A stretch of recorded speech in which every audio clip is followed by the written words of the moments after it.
Assalamualaikum warahmatullahi wabarakatuh. Kali ini kita akan mempelajari klasifikasi makhluk hidup. Kompetensi dasar yang pertama, mengklasifikasikan makhluk hidup dan benda berdasarkan karakteristik yang diamati. Yang kedua, menyajikan hasil klasifikasi makhluk hidup dan benda di lingkungan sekitar berdasarkan karakteristik yang diamati. Selanjutnya adalah tujuan pembelajaran. Tujuan pembelajaran yaitu peserta didik dapat mengenal klasifikasi makhluk hidup.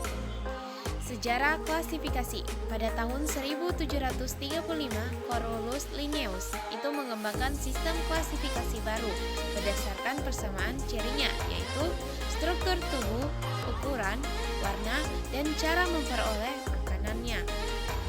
Adapun takson pada klasifikasi yang pertama adalah kerajaan, filum, kelas, bangsa, suku, marga, dan jenis. Tujuan klasifikasi makhluk hidup yang pertama, mempermudah dalam mempelajari dan mengenal berbagai macam makhluk hidup. Yang kedua, mengetahui hubungan kekerabatan antar makhluk hidup. Yang ketiga, mengetahui manfaat makhluk hidup untuk kepentingan manusia. Mengetahui adanya saling ketergantungan antara makhluk hidup. Selanjutnya, sistem klasifikasi makhluk hidup terbagi menjadi 5 kingdom. Yang pertama, kingdom Monera, seperti pada gambar di sini. Kingdom Protista, kingdom Fungi atau jamur, kingdom Plantae atau tumbuhan, dan kingdom Animalia atau hewan. Pertama kita akan bahas kingdom Monera. Monera itu terdiri dari makhluk hidup bersel satu atau uniselular yang memiliki struktur yang sangat sederhana. Selanjutnya yaitu kingdom Protista. Nah, kingdom Protista terdiri atas makhluk hidup yang bersel satu atau uniselular dan bersel banyak atau multiselular. Nah, Protista ini terbagi menjadi 3, yaitu ada yang menyerupai tumbuhan atau alga, dia memperoleh makanannya dengan cara fotosintesis, dan ada yang menyerupai hewan atau protozoa. Ada yang menyerupai jamur, yaitu memperoleh makanannya dengan memakan organisme lain atau biasa kita sebut dengan parasit. Kalian bisa lihat gambar di samping ini. Selanjutnya adalah kingdom fungi atau jamur. Nah, fungi ini tergolong makhluk hidup yang bersel satu maupun bersel banyak.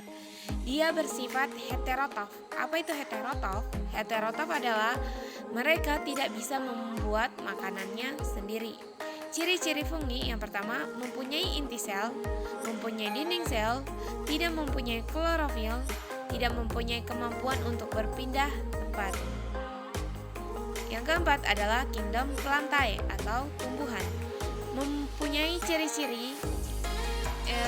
ciri-cirinya yang pertama multiseluler dan eukariotik, dapat melakukan fotosintesis sehingga tumbuhan bersifat autotrof. Sel-sel tumbuhan multiseluler berbentuk jaringan dan organ. Sel tumbuhan mempunyai dinding sel, berkembang biak secara seksual dan aseksual, tidak dapat berpindah tempat. Untuk kingdom Plantae terbagi menjadi 3, yaitu tumbuh-tumbuhan, paku-pakuan, dan tumbuhan biji. Selanjutnya adalah kingdom Animalia atau hewan. Mempunyai ciri-ciri bersel banyak, tidak mempunyai klorofil, cara makan heterotrof, artinya dia memanfaatkan organisme lain sebagai makanan.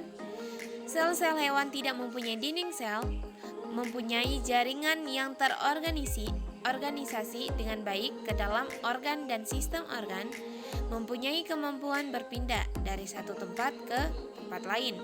Kingdom Animalia terbagi menjadi 2, Avertebrata dan Vertebrata. Avertebrata adalah hewan yang tidak mempunyai tulang belakang, dan Vertebrata adalah hewan yang mempunyai tulang belakang. Oke.